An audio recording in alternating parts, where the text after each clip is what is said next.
Hey, good evening. Thank you guys so much for coming. My name is Jennifer and I work for Families First. Come on in, grab a booklet and come on in. Anita. Here. We'll get you a book. Okay. Wow. Look at this group tonight.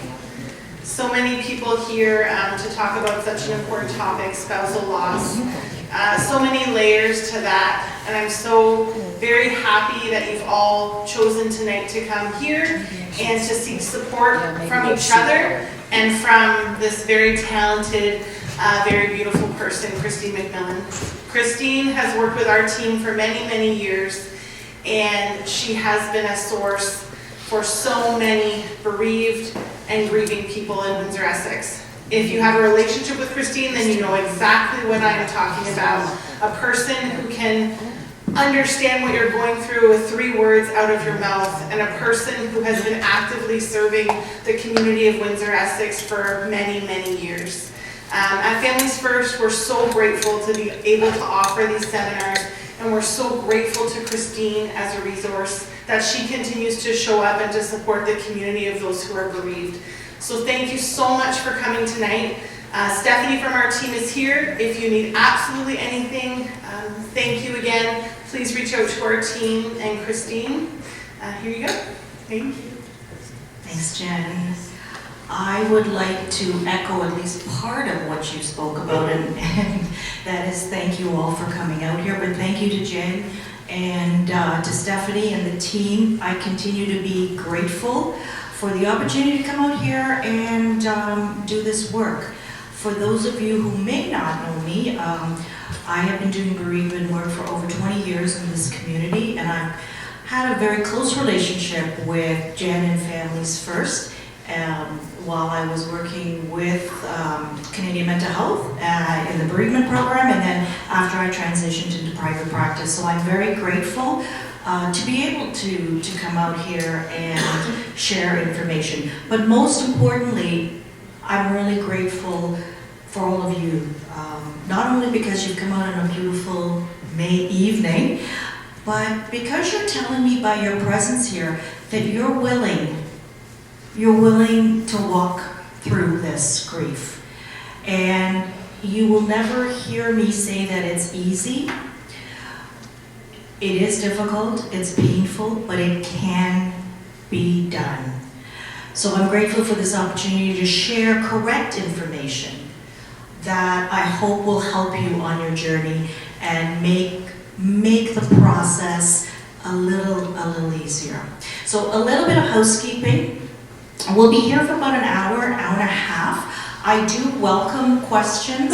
Obviously, this is more presentation format where I'll be sharing information with you, but I welcome questions, but it's not a support group format. There are support groups in the community for spouses, so if you want that information, I can share that with you. But I'll be more than happy to clarify anything that I'm talking about. If something resonates with you and you want more information and I'm able to do it while I'm up here, I certainly will do that. I'll ask you if you want to take a break about midway through if I see that you're dozing off. Or stretching or becoming uncomfortable, I'll ask, but I'll take the pulse of the room and whatever you want, I'll take my lead from you. The facilities are just out the back door. Both of them are there to your right. If at any point in time you need to get up, stretch your legs, get a breath of fresh air, readjust your center, whatever you need to do. I'm not going to be offended. So before we get started, maybe we can make sure that our phones are on silent, because I'm sure everybody has a phone here, or turn it off. But if you're expecting, any contact during the next hour and a half, then if you could just silence it, that would be helpful. And before we start on the subject matter, what I'd like you to do is, we're going to do a centering or a grounding exercise. I'd like you to all settle into your chairs. I'd like you to feel the back of your chairs, if you're able. I'd like you to plant your feet on the ground just for a moment. After this, you can get comfortable. And if you want, you can close your eyes. And we're going to take a few deep breaths, okay? In for 4, and exhale slowly for 4. And with each exhale, I'd like you to release any tension. So with each exhale, consciously release the tension you may be holding in your shoulders, in your jaws, in your chest, in your tummy, buttocks, thighs. And I'd also like you to try and not be judgmental about your feelings right now and your emotions, whether it be you're tentative or scared or anxious or angry or enthusiastic and looking forward to tonight. Whatever your feeling is, it's okay. Feelings aren't facts. So we're not going to judge our feelings. And whenever you're ready, I'd like you to come back to the room and we'll give it a start. So today's presentation is going to be a bird's eye view. It's very general. I know some of you in the audience, but I can't obviously speak to each one of your stories because each one of your stories is going to be different.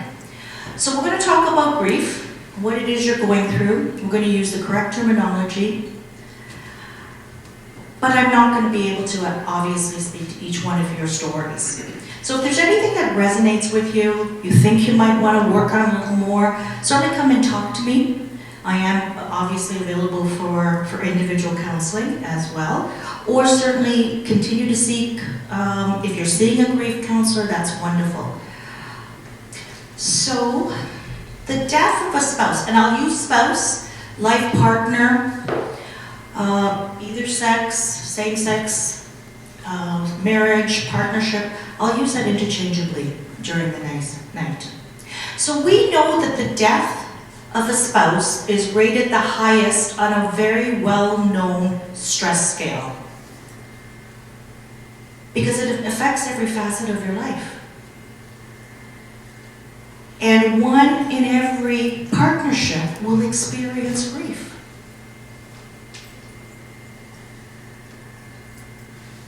And if you look at the title, it says "Till Death Do Us Part." Except we're not told when we're going to be parting.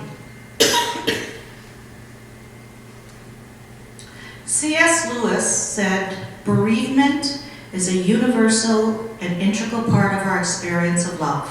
It follows marriage as normally as marriage follows courtship, or as autumn follows summer." He was a confirmed bachelor well into his later years, and then his dear wife died suddenly after 4 years of marriage, and he wrote this beautiful book called The Grief Observed. And he also says that he didn't know that grief felt so much like fear. It's not that he was afraid, but it felt like fear. The world wasn't the same. Even if you maintained a sense of independence or interdependence in your relationship, you're going to be off balance when your partner dies. It's like I cut off one of your legs. So how can you not? It's like you're rudderless. You're out in sea without any kind of direction, no shape or format. And that's what it feels like at the beginning of this experience. But I've also had the privilege to see people do their grief work and come through it and integrate the pain and the reality into a new life. So while I'm going to be giving you information for most of the time we're going to spend together, we will have someone speak about their journey tonight. And I know from doing this in the past that a personal experience when you hear it from someone who's walked down that path, it elevates the meaning. It gives it context. Well, I've gone through a grief journey that has changed the trajectory of my life, that brought me up here to do the work I'm doing. I'm not a bereaved spouse. So it's always good to hear that someone before you has traveled the road and got through it and has thrived. Now, loneliness is a huge challenge for spouses, just like keeping balance when one of your legs have been cut off. And we'll talk about that. So, why are you all here? You're here because of a very basic concept called attachment. And that is our biological, instinctive need to be with people that make the world safe and will look after us.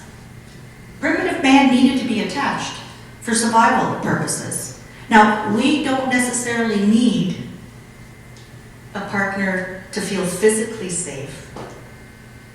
But that feeling comes from our emotional brain that doesn't give it context. We just feel that the world isn't safe because it's emotional safety we're talking about. And John Bowlby, the father of attachment theory, calls grief attachment-seeking behavior. Proximity-seeking behavior, pardon me. So what that means is in the very early parts of your journey, you're searching and you're yearning. Your heart is, your head knows. You think you see them when you're shopping. You think you hear their voice. You're not going crazy. That's an instinctive biological need to be attached to somebody that matters to you. So you're here because of attachment. So grief basically is a simple 5-letter word to describe a separation anxiety experience. It's a stress response. Think about how you react under other circumstances when you're stressed. Except we're talking about your whole life now. And grief will do strange things, not only to our emotions. It does strange things to our heads, our minds, our bodies, in the social realm, as well as spiritual. So, when I talked about sharing correct information, this is where we start. So this is the strange things that grief can do to you.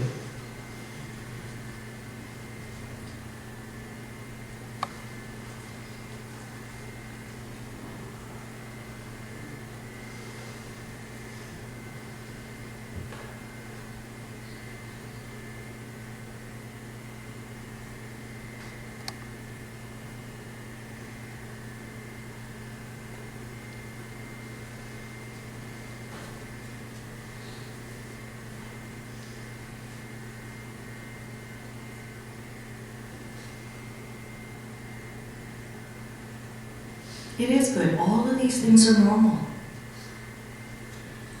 And I'm not telling you have to experience all of them, like the stages. But if you see yourself up there in any of those responses, it's okay, it's normal at the beginning of the process. The problem becomes when we don't do our grief work and you're still experiencing some of these responses, or they become intensified years later. But at the beginning, these things are normal.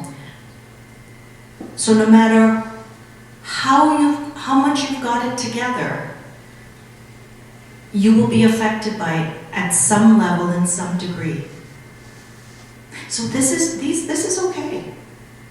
You're not going crazy, and it doesn't have to last forever. Any questions about this? Comments? Anybody see themselves up there? Nobody? You're shy. Yes, thank you. Thank you, lady in bright blue. And this lady here. Yeah, absolutely. Yeah. And so if we were to take these responses, you could generally put them into these domains.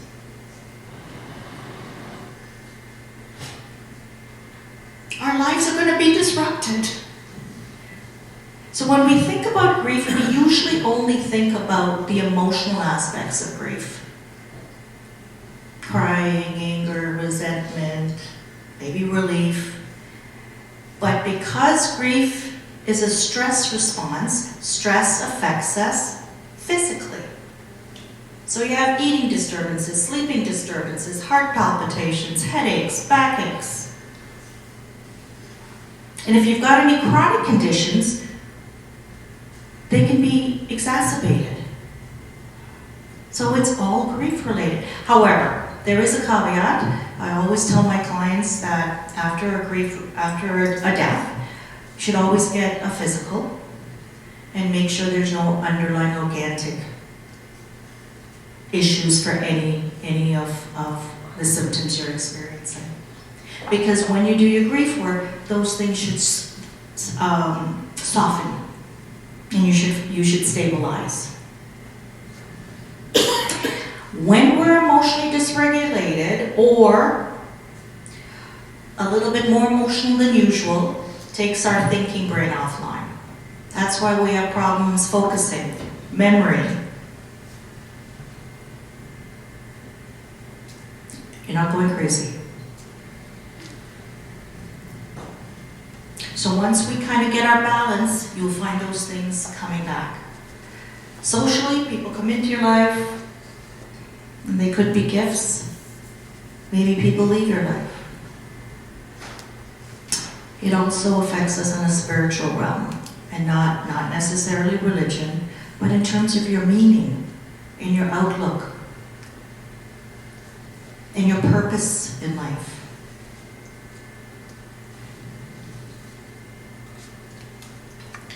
Robin says, in the days that followed his death, the days that followed his death were both utterly full and completely empty, full of activity, yet empty of life. Much of the time I sleepwalked through the things I had to do, so numb that I was often completely unaware of what was going on around me. I felt like Pinocchio must have felt inside of the whale, cut off from everything that I thought was my life. Then an event or a few spoken words would bring me out of my darkness, only to find myself standing alone and confused on some strange and unfamiliar shore, full of feelings and memories, but also feeling utterly lost. She's obviously a very good writer, but some of you, it can't feel like this to some of you. Utterly lost.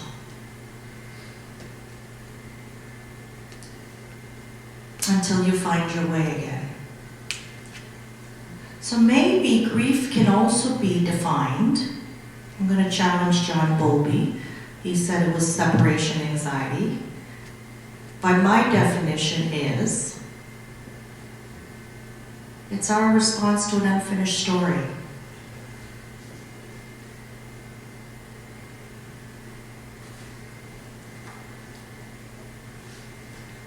You weren't ready to say goodbye. So for some, grief can be very intense, and for some, it could be milder. That doesn't make your experience bad. For some, the process starts right away, and for others, it could start months later. But first we have to realize that we're not going to be able to finish the story we had imagined for ourselves. And that's where the protest comes in. That's where the grief comes in. Think about children when they're separated from their caregivers. They protest.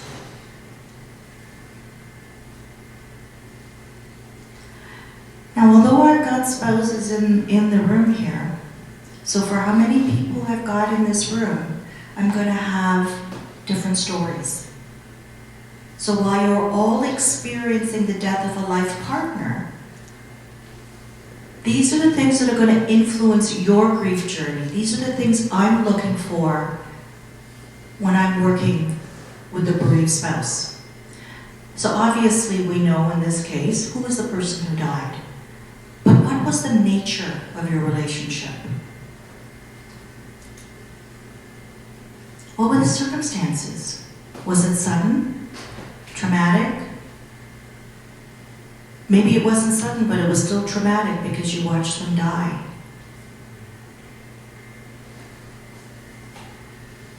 Who's in your orbit? Who's helping you through this?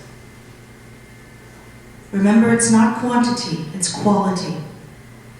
And maybe the people in your life can't give you what you need. Maybe you have to seek it out from strangers who then become like family. Your ethnic or cultural background. I'm an attachment-focused therapist. I'm going to ask about your family of origin, because that's going to influence and inform my assessment of how I think you're going to process this. What kind of attachment patterns did you have with your caregivers? Was it secure? Was it insecure? Because we bring our past with us, don't we? So hand in hand with that is, what's your outlook on life? What's your philosophical and spiritual beliefs? Biological sex also has an impact. We tend to socialize males differently than females. We have different expectations. Not fair, but true. Your age. What are you going through right now? I had a lady when I was at Canadian Mental Health. She was in her 30s, maybe late 30s, and she said, my friends are telling me that I need to seek support. And my husband died about a year ago, and I asked her what their reason was, and she says, I'm angry with them. And I said, well, have you seen anybody? Do you think you've done any of your grief work? And she said, no, because my 10-year-old son's undergoing cancer treatment.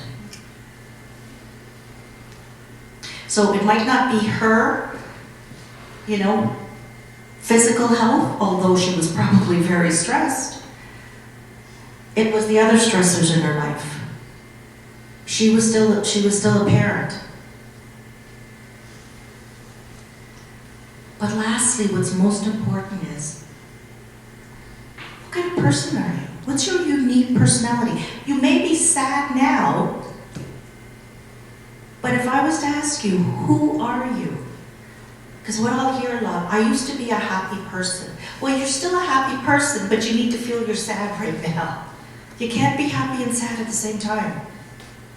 You can be sad and grateful, and that tells me about your personality. Can you still be grateful in times of crisis? In times of pain? That tells me what type of person you are. Do you see the glass half empty or half full? Now that's something we can't change. Questions? Comments? So, you will agree that you are all grieving the death of your partner, your life partner. But are you mourning? What does that mean? That's your grief work. So it's not a passive process. Please do not wait for the alarm to go off when you're feeling better. You have to do the work in order to process it. So this is a journey between what the head knows, but what the heart needs to catch up to. So your protest, your separation anxiety responses are coming from the heart. And so through your grief work, through the feeling of the pain, the heart moves closer to the head. So what do you think mourning is? My client should know this answer. What's mourning? Mourning is active. You have to actively access your feelings, your thoughts, and push them out of yourself. Mourning can be public rituals, like funerals, celebrations of life, memorial services, walks, and they can be very personal as well. So they're actions. They're crying, talking, letter writing, journaling, using art, using music, using dance, making shadow boxes, planting gardens. It's action. It's grief expressed outside of you. Because if you don't do your grief work, the alarm might go off a year, 2 years, 3 years later, but you're still carrying all your feelings inside of you.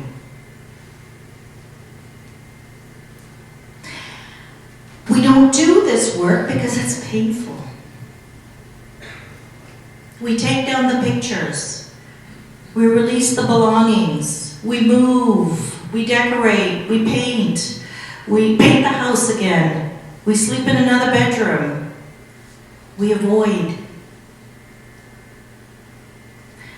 It is counterintuitive what I'm telling you to do, to move towards the pain.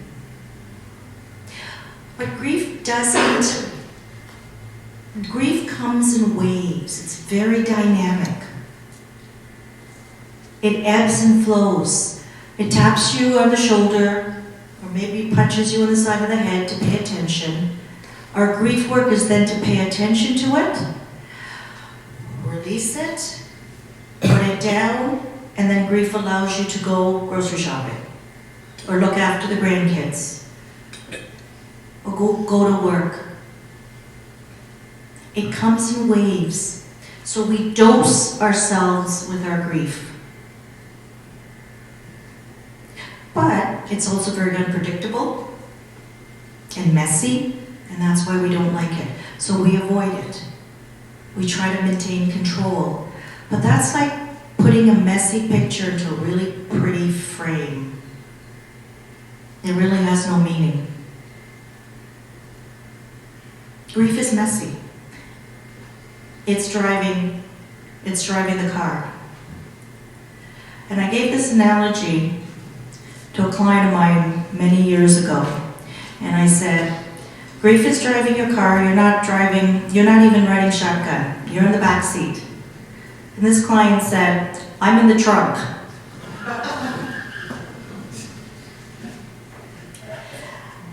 Yeah, that's what it feels like sometimes. And so you allow grief to drive you where you're supposed to be, and you will finally slide into the driver's seat. So don't fight the waves of grief, because if you do, think of being on a beach. What happens when you go against a wave? They push you back, or they pull you under.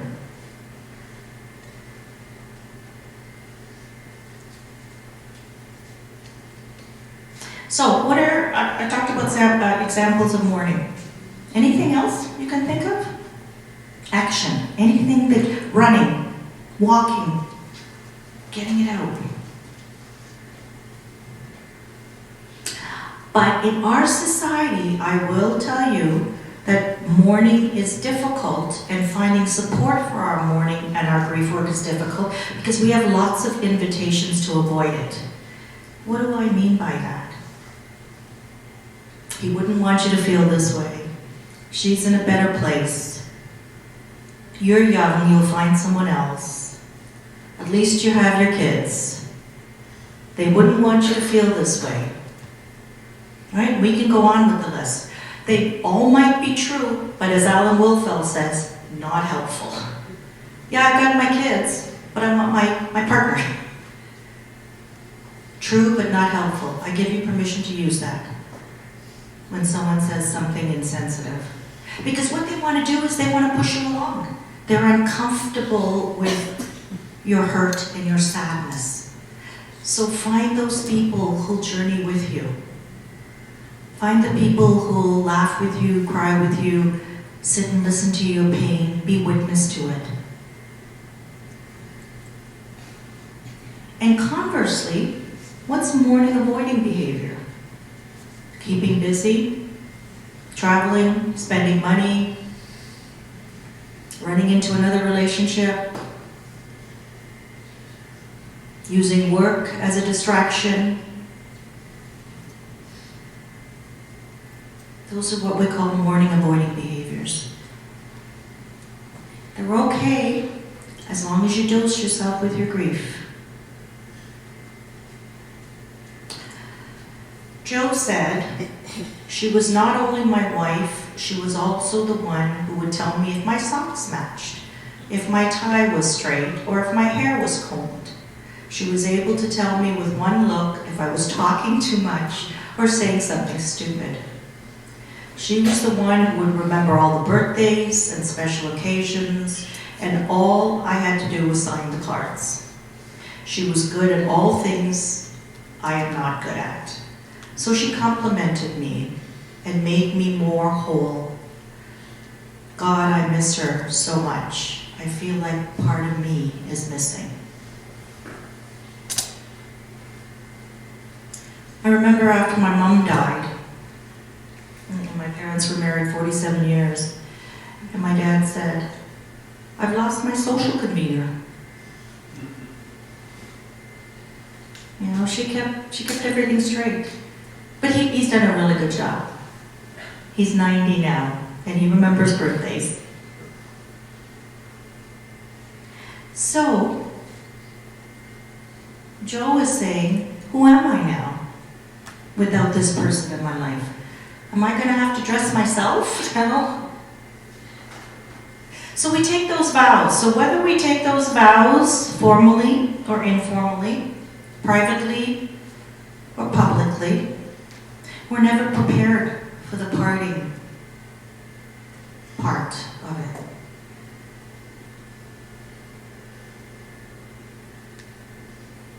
So you're not only experiencing what we call real losses, but you're also experiencing symbolic losses.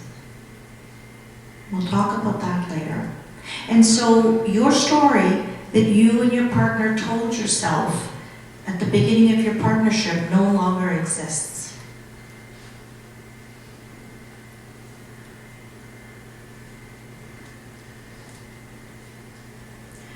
And the process of moving the heart to align with the head is a process of moving from we to me.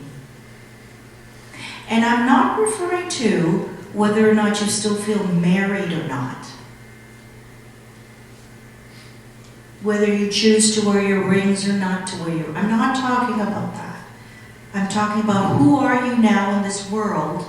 How are you going to operate in this world without the physical presence of your partner? And that's no small, easy, quick task. But our culture would like you to believe it is. So Jo talked about all the secondary losses. His wife was his fashion consultant, right? His fashion concierge. She was also the one who told him that, you know, he was saying things that were inappropriate. She was like his little meter. So he's going to have to figure out, how do I go on in this world without that person? That's a secondary loss.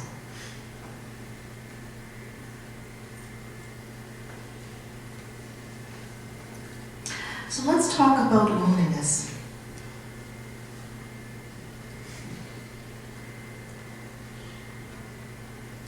With grief, there are two types of loneliness with spousal loss.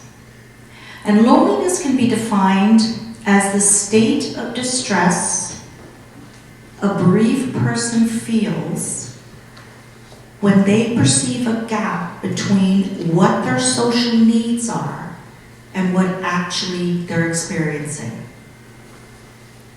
But there's two types of loneliness.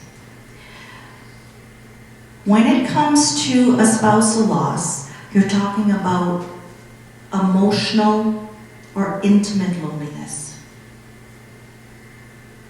That person, your person. So when I come across people that I'm supporting that enter into another relationship, and I'm going to use the word prematurely because I may know that they haven't done their grief work. They think that they won't be lonely anymore. Now, they won't be alone, but they still haven't processed their emotional loneliness. It's that person who gave your life meaning. That person. It's the person you chose to come into your life and attach with. That you can't do anything about unless in the future you reattach.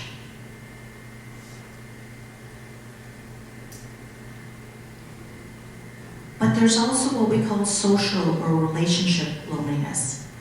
And that is if we consciously choose not to connect with other people in this world.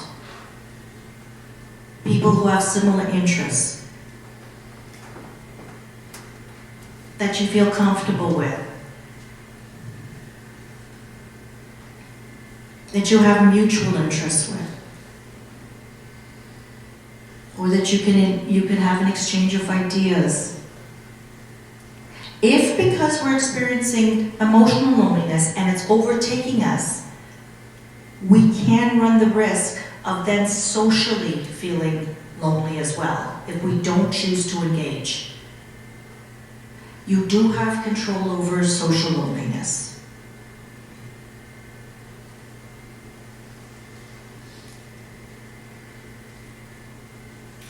Any questions?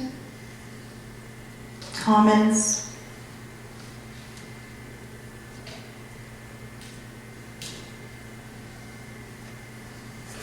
So you're all not just grieving, but you're also bereaved. And bereaved is, what it means is you're experiencing grief as the result of a death. That's a permanent separation. So bereavement is really learning to live in the absence of their presence. In the presence of their absence, pardon me. In the presence of their absence. So how am I going to learn to function in this world when they're not physically here with me? It feels like the world has changed, but the world really hasn't changed. Work is still there, we still have to pay the bills, but it feels like the world has changed. So it's learning to live in the presence of their absence.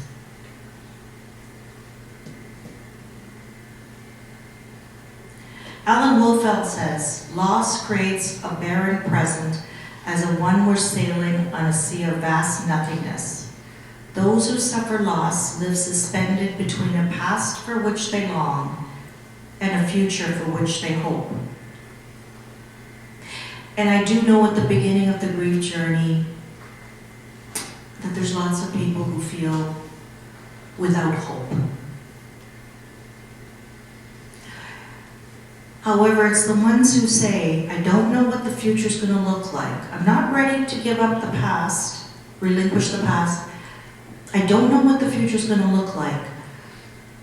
But I am kind of curious. I want to get there somehow.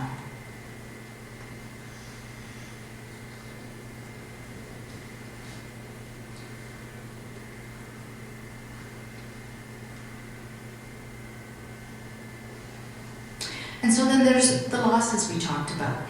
That's why this is not an easy process. So first you have to learn to live in the presence of their absence, but then you also have to deal with the symbolic losses that your colleagues, your neighbors, your family even to a certain extent doesn't understand. So who was this person who died? As I said in my dad's case, well, one role was his social convener. Was the person who died your travel coordinator, your dance partner, your intimate partner, your co-parent, your co-grandparent, the person you came home every night to and talked to about your day. Those are symbolic losses. Those are losses I can't see. Those are losses that we don't recognize. This was my confidant. This was my dance partner. This was the partner I went to the gym with, concerts. This was the partner who supported me when I changed careers, went back to school. This was my person. So that's why this is not an easy process. And yet we want you to believe it is. It's quick, it's easy. Are you over it yet? And then there's adjustments. So there's 3 kinds of adjustments that you have to process. The first one is external adjustments. So that's about how do you adapt to everyday living. If your partner dropped off the kids at school or took them on their extracurricular activities, who's going to do that now? Maybe they're with the grocery shop. Maybe they're with the snow shoveler. Maybe they're with the gardener. Maybe, as in Joe's case, packed the clothes, picked out the outfits. Maybe they fixed the toilets, was the menu planner, vacation planner. So who's going to take those up? Who's going to pick up the slack?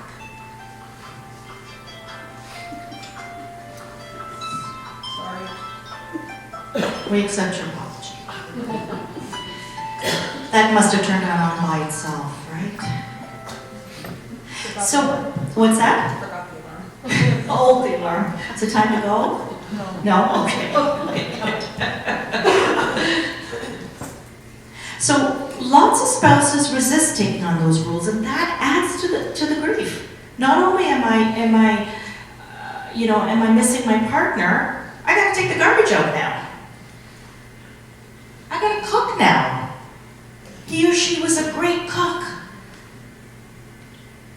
I had a client many years ago who used to complain that it was George's job to take the garbage out. And in the neighborhood she lived in, well, George took the garbage out to the back because there was an alley there. And she didn't like that. And she would count. She would tell us every time she came to group, how many times she's taken the garbage out. Well, it wasn't about taking the garbage out. It was the fact that George wasn't there. So those are the external adjustments. Do I need 2 cars? Do I need such a large home? Internally, who am I now? And maybe if you were together for a long time, maybe you only know yourself as this special person's partner much better than you knew yourself before.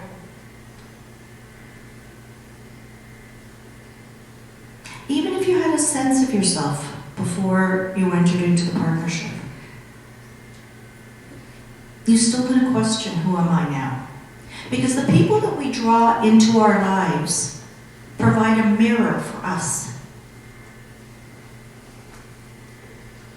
And they help us with our identity, our self-concept, self-esteem to a certain extent.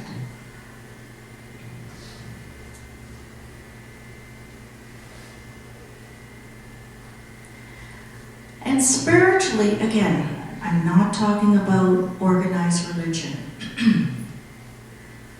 I'm talking about how do you go on and make sense of the world after your person has died.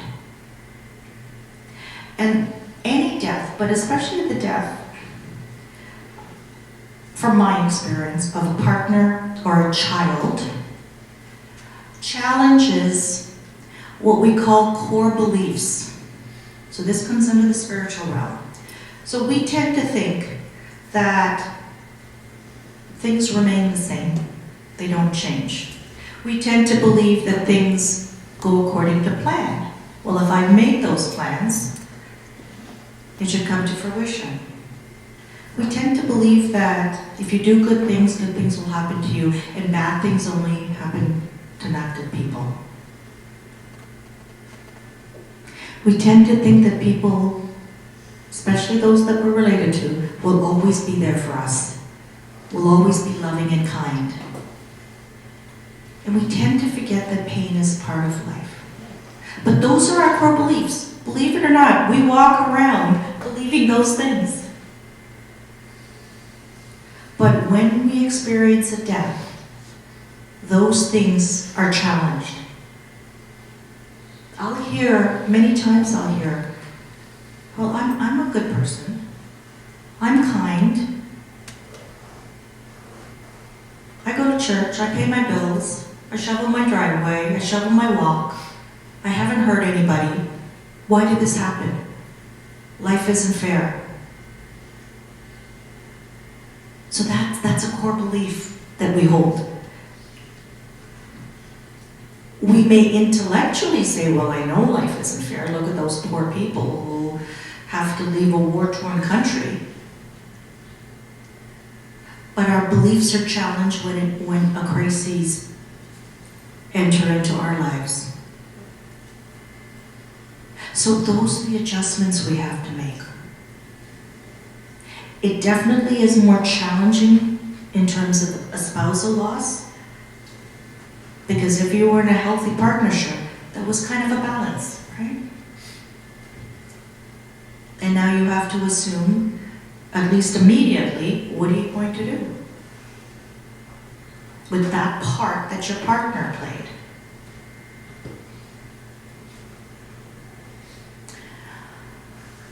Sheryl Sandberg, who was, I believe, the COO of Facebook when her husband Dave died suddenly. She says, for months, no matter what I did, I felt like the debilitating anguish would always be there. Most people I know who had lived through tragedy said that over time the sadness subsides. They assured me that one day I would think of Dave and smile. I didn't believe them. When my children cried, I would flash forward to their entire lives without a father. The fear of forever without Dave was paralyzing. It seemed clear that my children and I would never have another moment of pure joy again.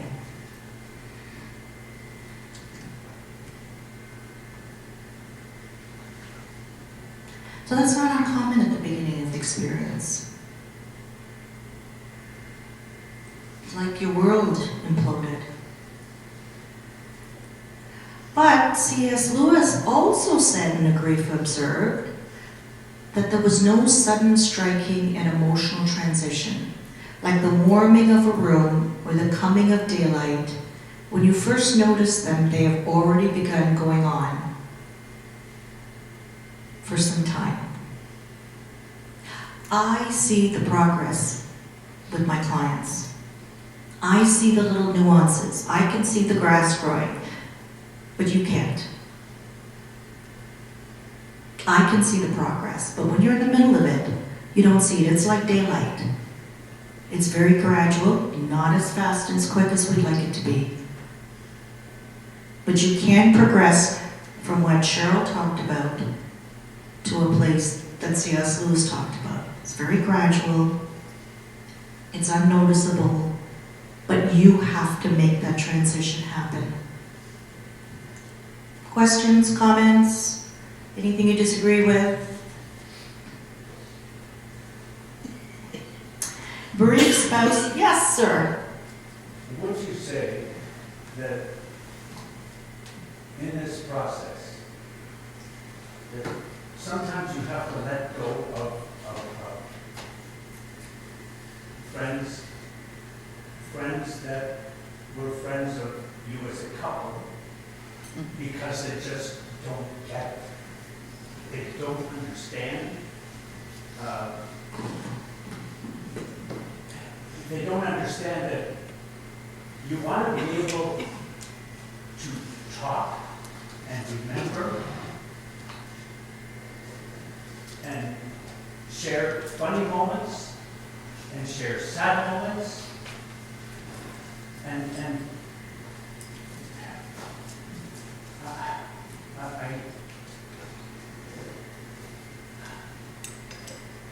I'm not exactly sure why, but some people that were friends of my wife and myself, I've distanced myself from them because they're kind of like an anchor, a weight that's holding back Your grief, progress. your grief journey, exactly. Progress and grief journey, yes. And I do recognize you, but I don't remember your name. That's okay, I'm Don. Don. Yes. So Don, are you asking me if it's okay, or you ask to let these people leave your life, or are you asking me why do they do that? Because So no, you're not a schmuck, Don. You're not.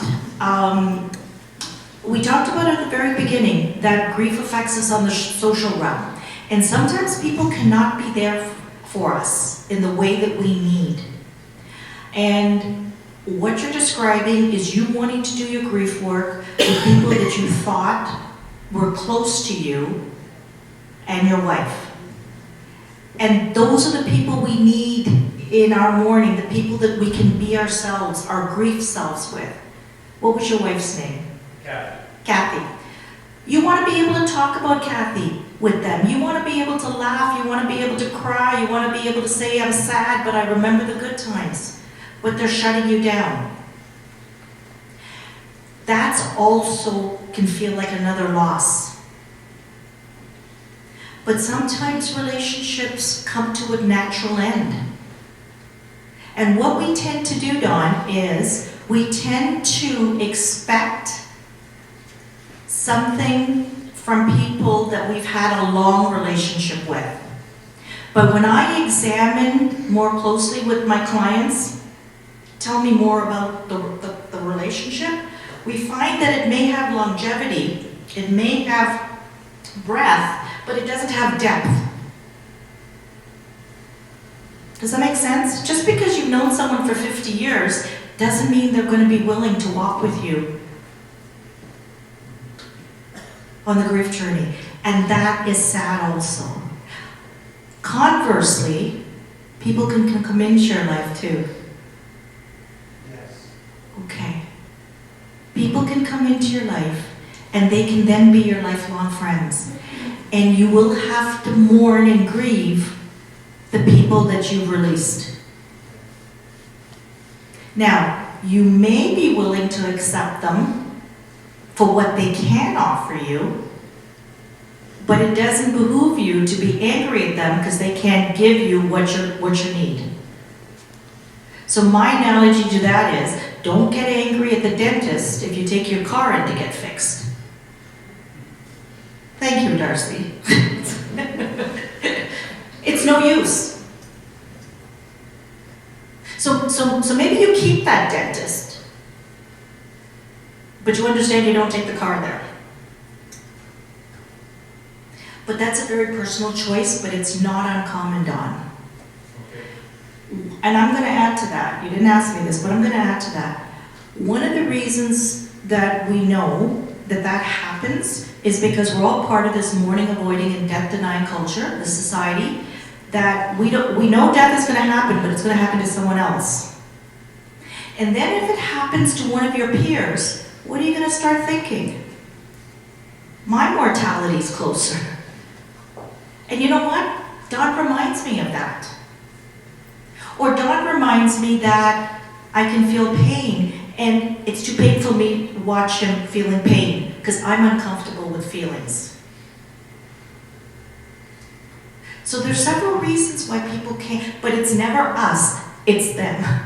Not that they're bad people, but they're not able. However, maybe those people can go out to a ball game with you, as long as you don't want to, you don't have a need to talk about Kathy. Okay. So maybe that's what you do with them, but you find the friends that will be there that will support you when you need to talk about Kathy. That's not uncommon with spousal loss. And we do fall into the trap of thinking, well, I've known these people for, you know what I hear a lot? We used to travel together all the time. We had a great time with them. We'd summer with them. We'd winter with them. And now they're no way to be seen. Because we come into this process with expectations. And people are just humans.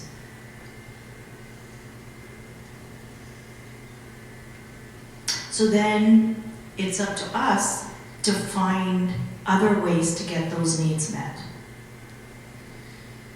But no, you're not a schmuck.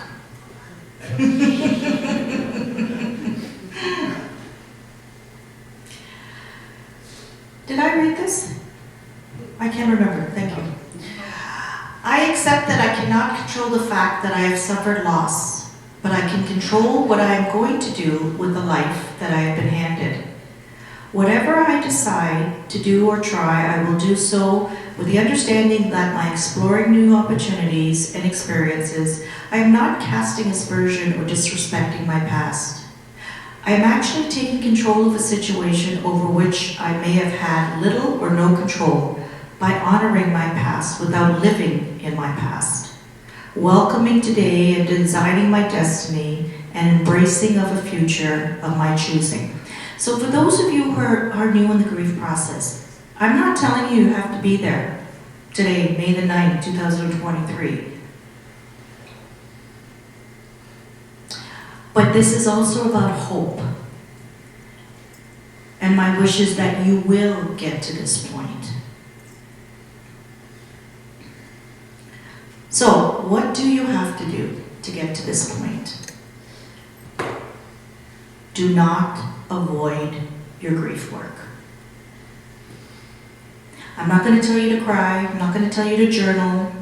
I'm not going to tell you to paint. I'm going to tell you to please find a way, a healthy way to externalize your grief. Find supportive people, as Dawn was saying, who listen, who walk with you. Because when we do our mourning, it transforms the acute, sharp pain into a soft pain that we can live with. It allows us to integrate the grief into our lives so that the grief isn't dominating. It isn't behind the wheel anymore. It's a passenger now, but you're in control.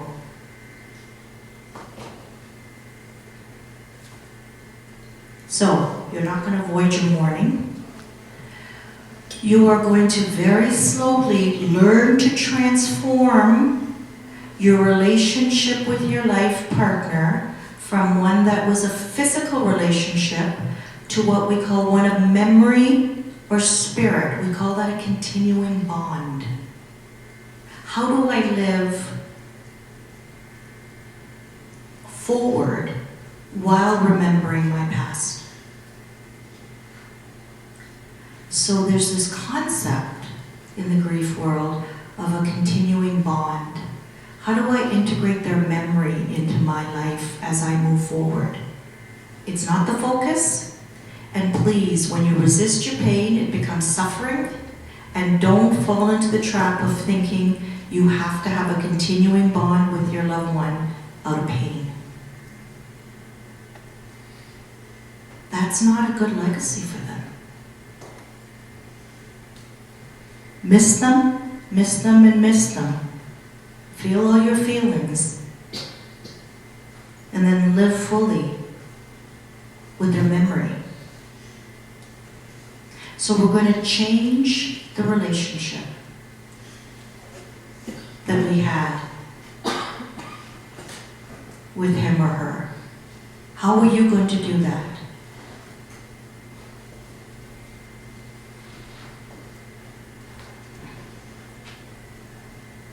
You're going to work on developing a new you.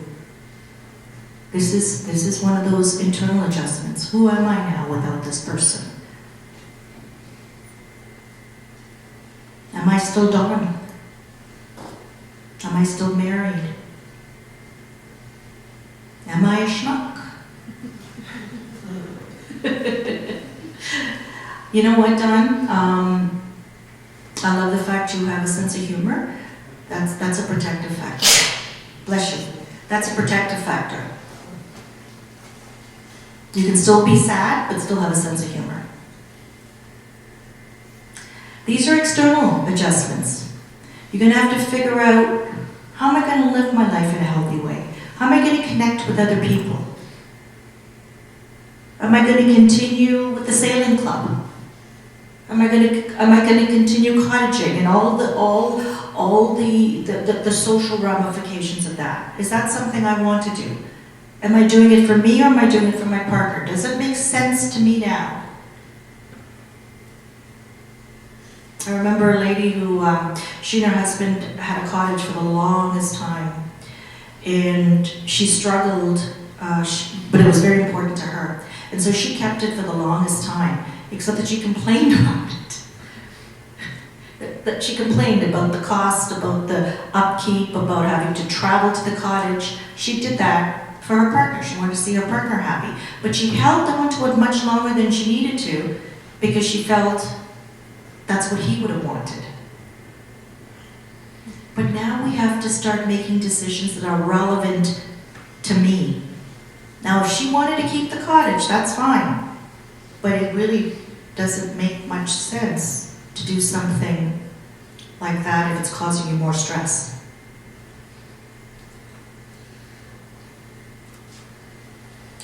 Mickey Martinez was the kind of husband many women dream about. He loved grocery shopping and did it weekly at a nearby supermarket. Took care of the household repairs, washed dishes, and was always ready with a broom or a vacuum when needed. But after he died, Mary Alice, his wife of 37 years, found herself paralyzed in the supermarket the first time she tried to go shopping. 6 months later, when preparing her traditional Christmas Eve dinner for 12, she cried out in frustration as she tried to cook, clean, and set up for company on her own. Mickey, where are you when I need you? But Mary Alice soon learned to shop. Guests now contribute to the annual dinner, and hired workers do needed repairs in her century-old Brooklyn home. And without her husband, who had once told her no more pets, she now enjoys the company of a cat and dog. That's not forgetting her husband. She doesn't talk about a continuing bond, but I'm sure she thinks about him when she cooks. So that's making decisions that are relevant to her life now.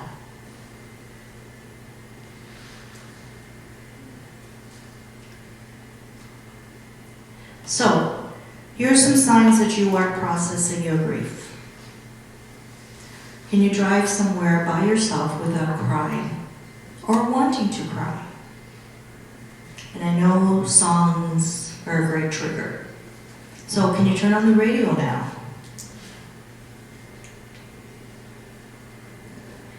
Can you get through a day without feeling tired all the time?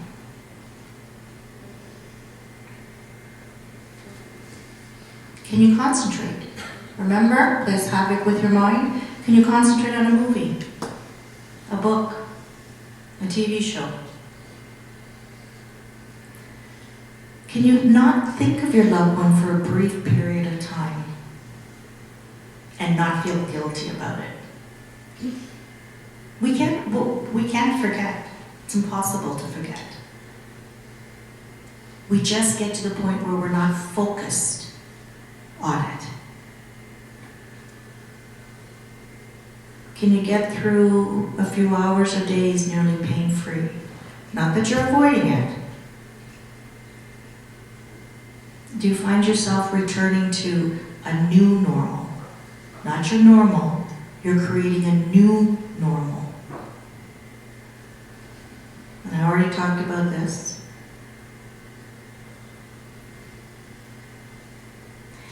you able to become more aware of others' pain and suffering? Because bereavement is a very selfish process. It's about me. And that's okay. You do need to look after yourself. But at some point in time, are you thinking about others and what others are going through? Can you find something that you can show your gratitude for and mean it? Can you be patient with yourself through grief bursts? Do you know what a grief burst is? It's when you're going along and you're driving your car, and all of a sudden the grief who's kind of in the car with you kind of gets in your way. And you think, where'd that come from? Maybe I haven't processed my grief. No, it's okay. It's just a grief burst. Several years after my mom died, I was on my way to work, and we were preparing for, I think it was my daughter's graduation. And I thought, oh, I have to give Mom a call. Well, she'd been gone for about 7 years. That was a grief burst. That was my heart being reminded that Mom wasn't going to be there. My head knew it, but that didn't dysregulate me because I knew where that came from. Right? That's a grief burst. That's okay.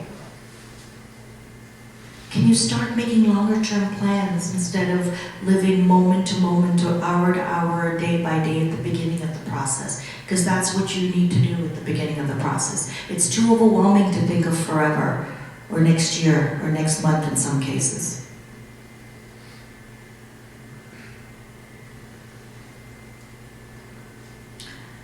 Have you been able to develop your own continuing bond?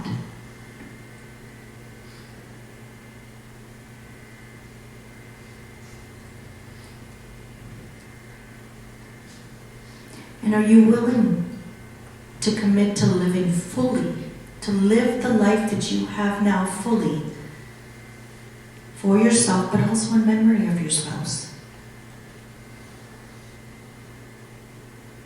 You'll always carry them with you. Any comments? Questions? Okay. I have a treat now for you. I had the privilege of supporting Darcy 8 years ago. 8 years. That was around the time I started my private practice. And I thought, oh, I don't know if I'm going to be able to do this.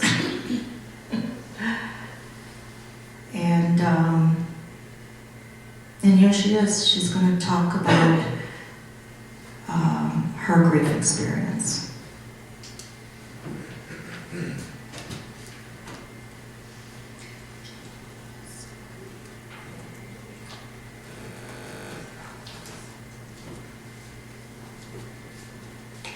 Hi everybody, thank you. Thanks Christine. I'm happy to report I don't cry in the car, hardly ever anymore. But honestly, for the first couple of years, I did some of my best crying in the car, like a lot.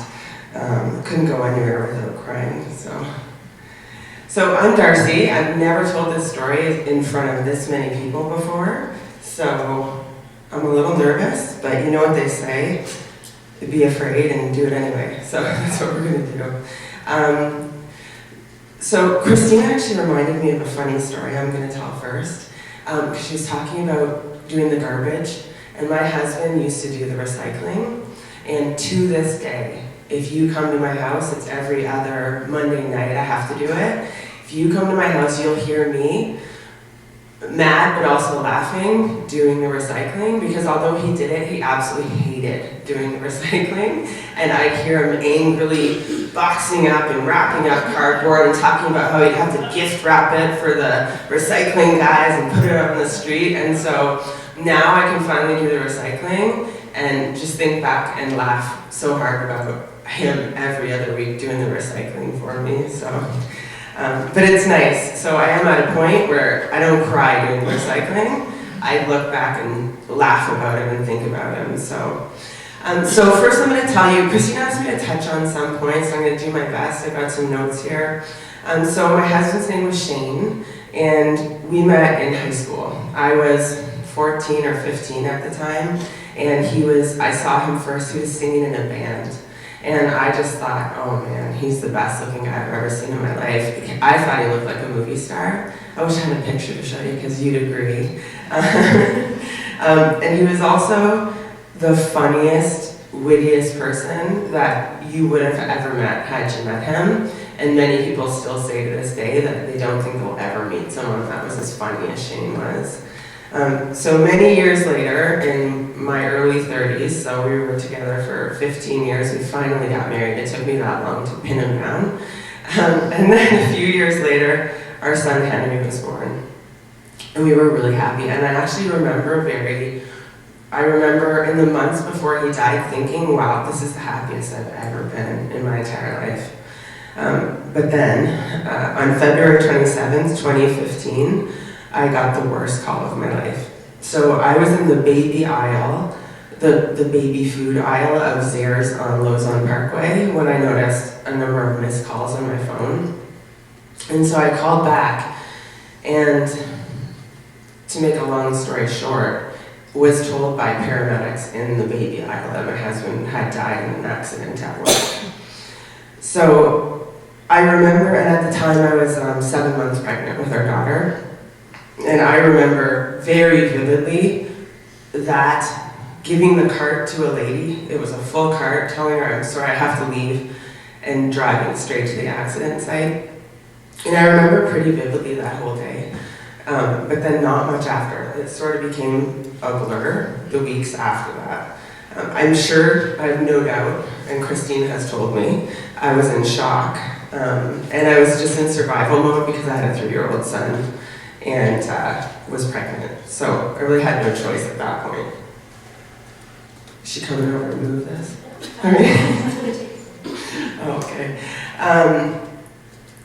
What I do remember in the weeks and months after that was feeling just the most horrific emotional pain a person that I could have possibly imagined. And I'm sure, can I ask, how many people here are widows? Lots. Oh good, you're all in the club with me, and that kind of makes me feel better. I remember that first day, and for many days after, wishing that I was the one who was dead. And I'm sure some of you have probably thought that too, that maybe that would have been the easier way to be. And then I felt guilty that I was thinking that, right? So you feel something and then you feel guilty about it. And I just felt totally alone in the world, even though there were people all around me and helping and trying to help. You feel just completely like no one gets you. You're completely alone. And honestly, that went on for what felt like an eternity. And I'm sure many of you can relate to that, because every day you wake up and you're, oh, this is real. My husband's dead. And the weekends for me were the worst, actually, because that's when we would be doing things together. So that was really the loneliest time. So Christine asked me to talk about some of the things that helped me through, and I hope in telling you that maybe it will help you too. The first thing I have on my list is grief counseling. I saw Christine pretty frequently in that first little while to help, and I honestly don't know where I'd be without her. The other thing that she did talk about is like actively not avoiding pain and the grief. So there's an old Buddhist saying that I like to quote, and it's, what you resist persists. And I think it's true not only in this case, but just in life in general. I just think it's normal, you have to accept it and just let it come to you. But not only did I not try to avoid it, I talked to Christine this week and she just reminded me of stuff I did, because it gets kind of blurry as time goes on. But I actively tried to confront it. So one example, I went back to the accident site purposely. And I know some people would avoid even going near the place in order to not be triggered, but I purposely went there. Some other things I did was go back to that grocery store where I got the call. And I set myself out to do it because I lived near it. And it was my grocery store, you know? And I wasn't about to also lose my grocery store. So I purposely set out, I'm going to this grocery store. I think I did it by myself. And whatever was going to happen was going to happen. If I burst out crying at the grocery store, oh well, too bad, I guess. If it makes other people uncomfortable, oh well. So I did that. I requested the report from the emergency medical services, and I read the entire thing and collapsed and had to call my friend to come help me because I was crying on my bathroom floor, but I did it. And I truly believe things like that helped me. On our first wedding anniversary, which was, I think, five months after he died, I took my kids into the car and I went to the place we got married. It was, many of you probably know, John R. Park Homestead. So I got in the car, I went there, was not easy, didn't stay that long, but I've actually gone back there every year since with my kids on the date that we got married. And I think things like that help sort of, I don't avoid anything now related to him. So even today, I never avoid talking about him. So Dawn, I know Christine gave you the advice. Maybe there's people you can go do stuff with that don't want to hear about it. It makes them uncomfortable. I look at it a bit differently, and if I feel like talking about my husband, I don't care if it makes people uncomfortable. I'm going to talk about him. If it makes you uncomfortable, that's something for you to deal with. And I talk about him whenever I want. I have pictures of him all over my house. And as I said about the recycling story, and there are many more, I can genuinely look back now and feel like I laugh more and feel happier more often than I feel sad when I think and talk about him now. So another thing that helped me tremendously was meeting and talking to other widows and reading their stories. So Sheryl Sandberg is a quote that Christine put up on the screen. I read her book. I read books from a gazillion other widows in order to help, but also meeting other widows that were sort of more years down the road than me gave me some kind of hope that, okay, if she can get through it and she's fine now, you know, maybe I can too. And I needed that hope, even though I wasn't feeling it at the time. And that's one of the reasons I'm here, because I'm hoping that will give you a little bit of hope. But it's also one of the reasons that I joined an organization called Julian's House. So I don't know if you're aware of it, but it's a local organization that does support groups for bereaved parents, widows. We kind of hook people up with other widows in order for them to sort of talk to someone who's been where they are. And that is one of the most helpful things for me. Christine, about 8 months after my husband died, introduced me to another widow, and her name's Erin. And her husband was also killed in a workplace accident about 4 months after mine was. She was also pregnant at the time, and she thought it might help for us to know each other. And I cannot tell you how helpful having her has been for me. If you know other widows, you know that no one quite gets you and what you're thinking and what you're feeling like another widow. And you can say things to them that you probably couldn't say to everybody, and they get it. Maybe it's dark humor, because that's what Erin and I share. And I don't have to worry, because whatever I say, she's felt it, she gets it, and I can talk to her about things I wouldn't be able to talk to anybody else about. So, and lastly, obviously, my kids, because I had no other choice but to just get up in the morning every day. So they kind of force that, and I do sometimes wonder if I didn't have them, what would things have been like? Christine also asked me to cover a couple other points. One was, when did things get worse? And I kind of hesitated to put this in because I don't want to discourage you, or I want you to feel hopeful. But I will say that after the first year, I had this idea in my head that it would magically be better if I just made it through the first Christmas, the first anniversary, his birthday. If I got through all of those first things, then all of a sudden I'd wake up and poof, I'd be back to my normal self. And it didn't happen.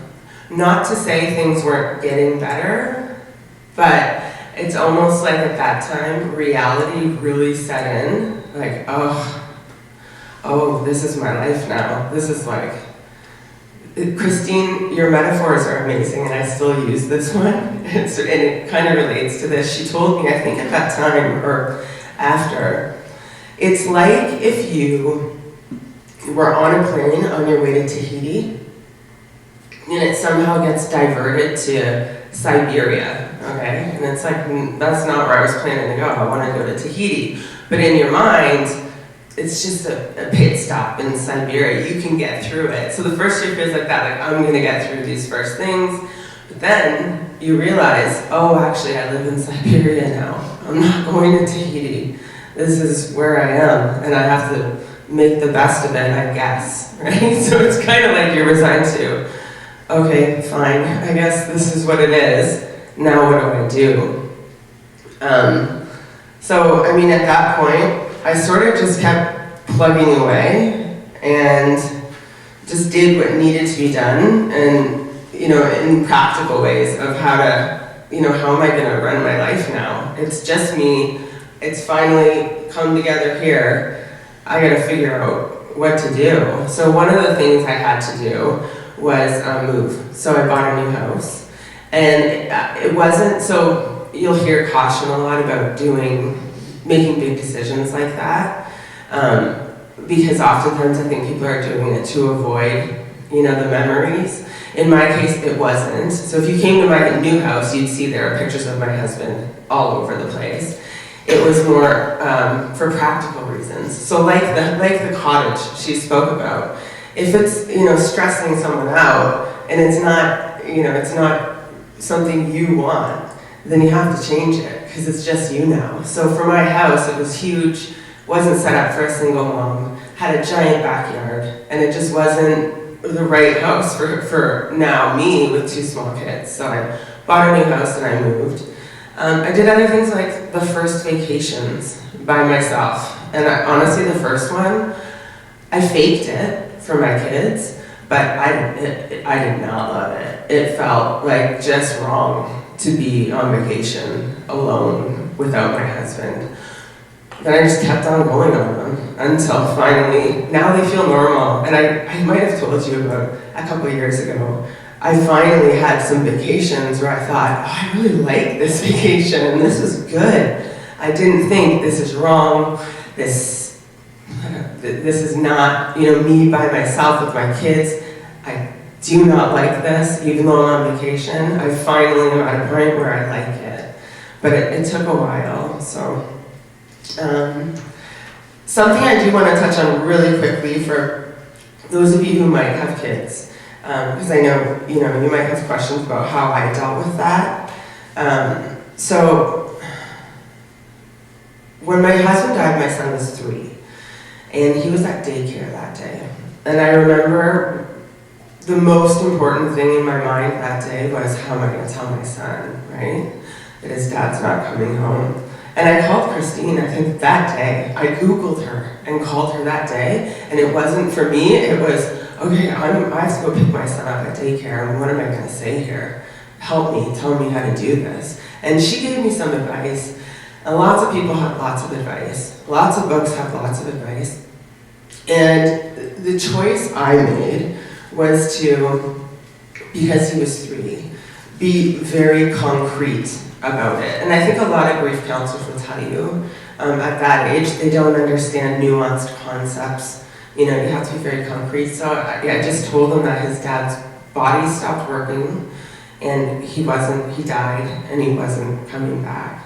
And I avoided purposely any talk of him going somewhere, because I didn't want, and for those of you that have kids or grandparents, I can tell you, for me, this I think was the right way, and given how my kids are now, worked very well for them, was not talking about that your dad's gone somewhere, because I didn't want him to think his dad actively made a choice to go somewhere and could come back if he wanted to.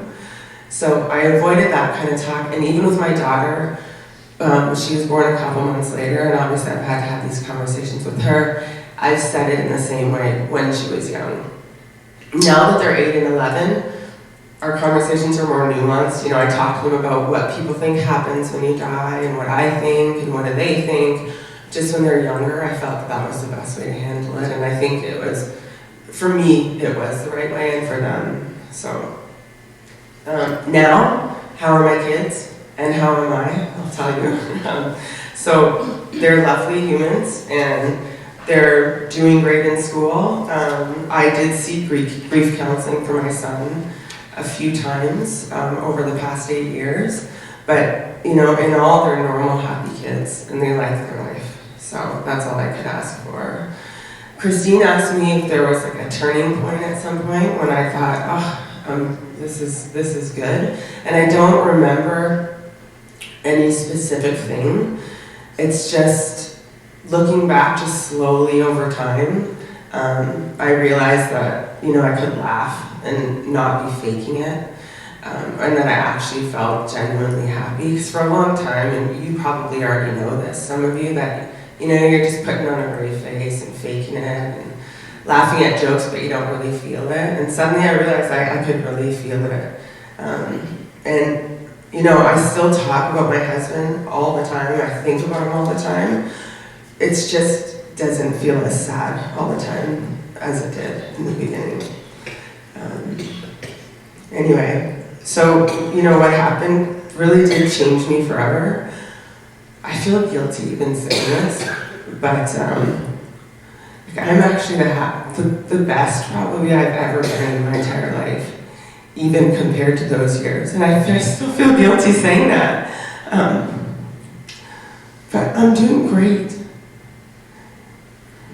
I am happy to take questions, by the way, if anyone has any. I'd like welcome them, I love them, if anyone does. Christine, you want to lob one at me? Did I miss anything? Okay. Oh, we got one in the back. Did you, were you ever at a point in the early stages where you felt, God, I can't speak without crying. I get it. It's okay. Yeah. No, don't feel bad. Were you ever at a point where you felt like you didn't want to get better? Yeah, because I felt guilty. Like now I still feel guilty. Like, it felt like I was doing him some sort of disservice or injustice, and that if I got better, it meant I was forgetting. It's really hard to put into words. That will get better. But yeah, it's not that I liked it, but I felt like I was honoring him by feeling bad. And if that went away, then what did that mean? What a horrible wife I am, and how am I honoring his life by moving on? And am I forgetting that you'll never forget?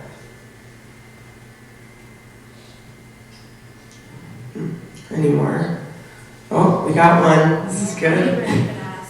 So what you said about the 1 year mark, Yeah. 100%. I know. It's normal, right? Yeah.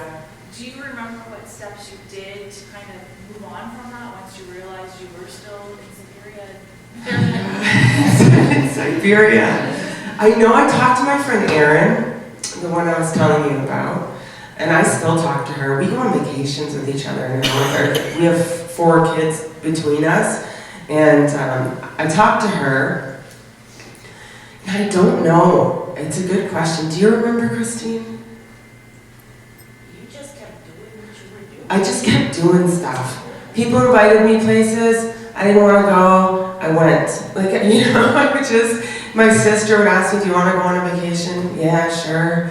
You know, just even though I was indifferent, sort of, not numb, but whatever about it, I just kept doing the stuff, you know. Just plug away. That's it. But having like some faith and hope, because you know it's normal now, right? So after the first year, it's normal to feel that way. Talk to other widows, they'll tell you it's normal to feel that way. But I still, you know, when my husband first died, a widow that I did not know sent me a Facebook message. And I peppered her with questions about her life because she was 4 or 5 years down the road, and I like held on tight to the hope that I was going to be her one day. Like, because she seemed like she was doing really okay. And so I just thought, well, fine, it's not happening in a year, but it's going to happen. Like, not that I'll ever forget him, but if she could do it, you know, if other women that I read about could do it, then it's going to happen.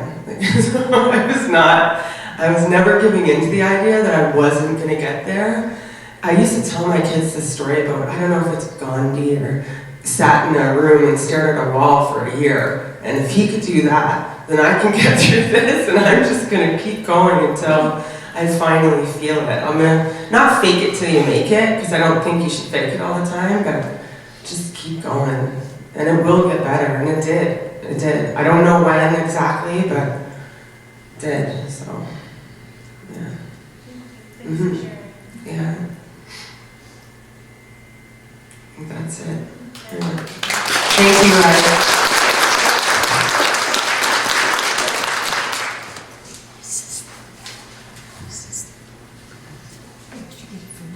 No, I just finished. You can go get one. You can go get one. Yes. It was probably our first meeting. Oh, I just realized I didn't ask if anyone wanted a break. Sorry. It was probably our first meeting in your house, Darcy, and you told me about getting the college or when you were in the Zayre's shop. And you said to me, I can't go back there now. And I said, yeah, I get it. But you said, I'm gonna go back because I know exactly where the ketchup is, I know exactly where the yolk, I know where everything is. I am gonna go back. And I had no doubt at that moment that she would go back. I remember when she put siding on the home.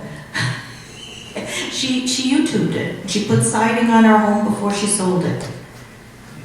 And when she decided that she was going to have to get a larger home because her family was growing, and that the home that she and Shane had purchased together and started their family, it wasn't conducive for the growing family, we went through the process. She went through the process of saying goodbye to that home.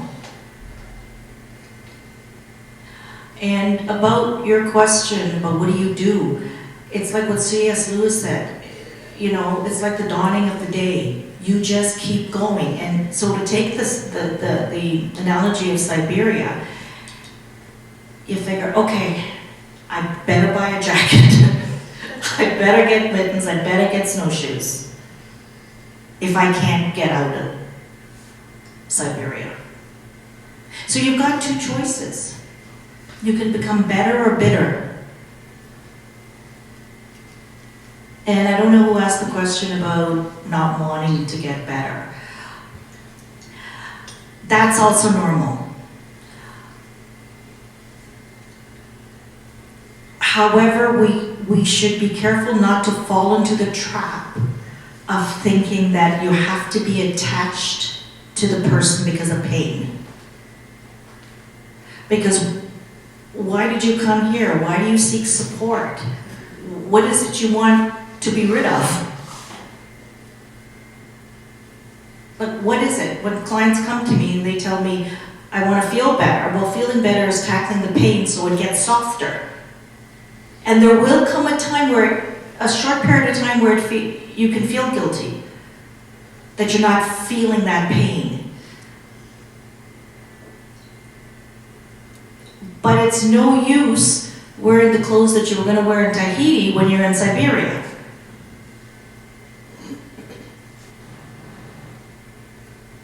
So you don't have to remember and be connected to them out of pain.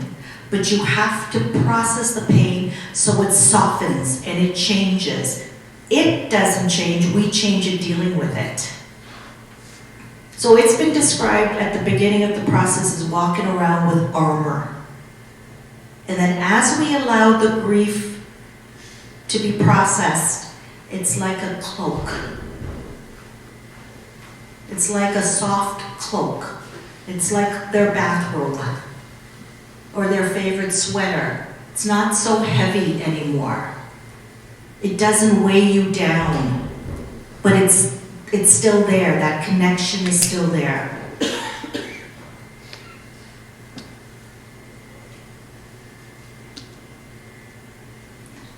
Any other questions or comments? One of our sessions was in the maternity ward when Hazel was born. I wasn't taking the place of Shane.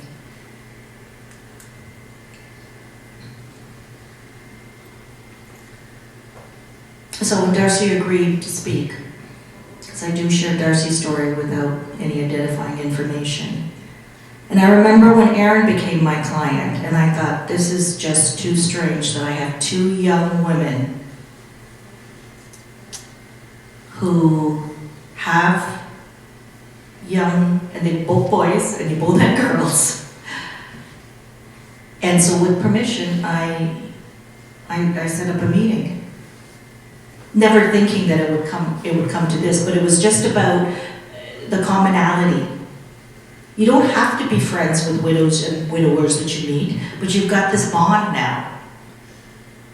As Darcy says, you belong to a club that no one wanted to be a part of. And I thought it's just too similar. That where would they find somebody that they could relate so fully to in a support group? Although Darcy did seek support in any way she could. And sometimes we do get gifts. Maybe Siberia has some gifts, I don't know. So I will end with this. I was supposed to spend the rest of my life with you, and then I realized you spent the rest of your life with me.